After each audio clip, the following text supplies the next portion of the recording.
Howdy y'all, this is Dwight, and welcome back to part 10 on how I make a basic slip joint pocket knife. As you can see, we're over here at my belt grinder, and we're going to pick up right where we left off in the previous video. We have our blade, have the swedges in, and we put in the clearance so as we don't drag on the liners. So now I'm going to proceed to start grinding in my bevels, and I'm going to start with a worn 36 grit belt to take this sharp corner off the edge, because that'll knock the grit off a belt lickety split. So this might get a little noisy, so mind your ears and let's get started.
Okay, I knocked the corners off, and I like to round them just a little bit.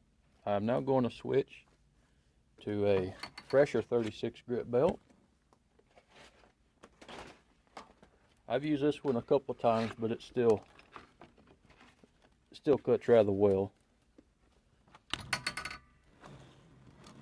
And I will probably just show grinding the bevel in on the one side, just to so as this video length don't get out of hand. I don't grind for speed. I just, however long it takes me is however long it takes me. So let's fire it back up and keep on going.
Okay, and this is where I'm going to stop with a 36 grit belt.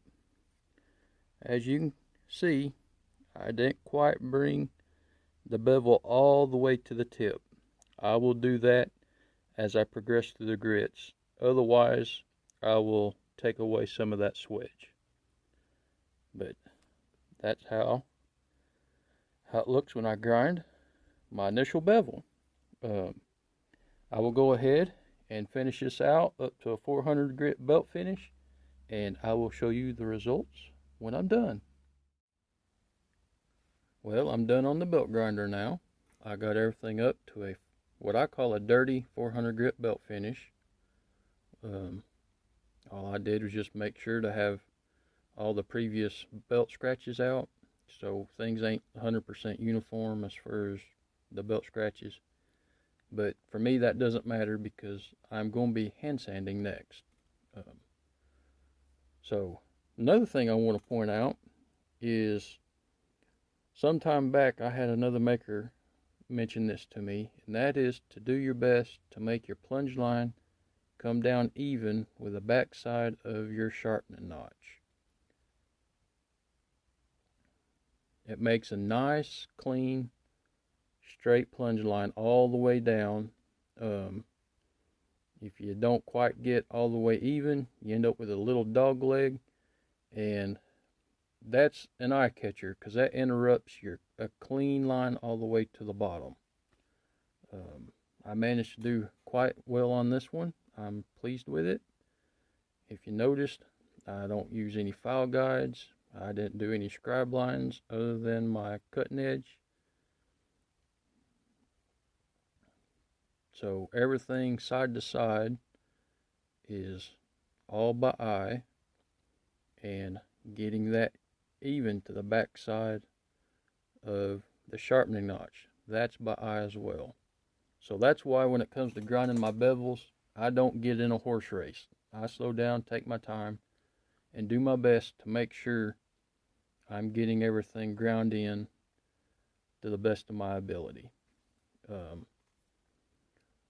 After getting the bevels ground in, the swedges come up to a point nicely there at the tip on both sides. Get it, there we go. So I'm pleased with that as well. Like I mentioned, my next step is going to be hand sanding, and I'm going to wait till tomorrow before I do that. So that will conclude today's video. I do appreciate everyone who's following along on this series. Till the next video, y'all take care.